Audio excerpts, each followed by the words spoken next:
खुशी recording studio बलुआहा। पहले तो सैया जी मांगल रहे से जिया को दोबारा गे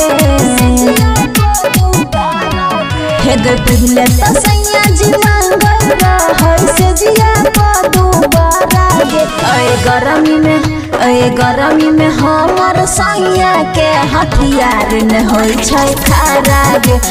गरमी में हमर सैया के जोगार न होय छै खारा गे।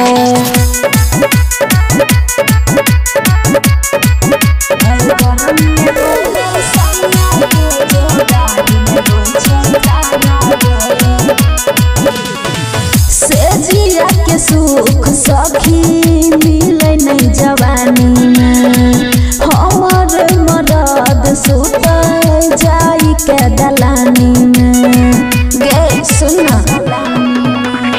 से जिया के सुख सखी मिले नहीं जवानी में।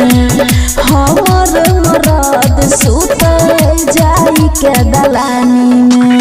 सट नहीं दै छै देहिया पामुड करै छै कारा गे। गरमी में हमर सैया के हथियार न होय छै खारा गे। गरमी में हमर सैया के जोगार न होय छै खारा गे। गरमी में हमर सैया के जोगार न होय छै खारा गे। कहियो न छुबै हमर मरदायो बन गे। पियासल छियै कहिया भरते हमर मन गे।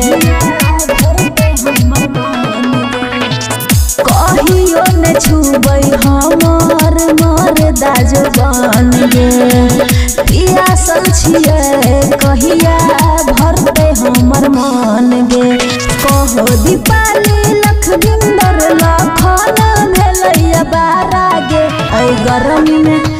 गरमी में हमर सैया के जोगार न होय छै खारा गे। गरमी में हमर मरदा के सामान न होय छै खारा गे। खुशी रिकॉर्डिंग स्टूडियो बलुआहा।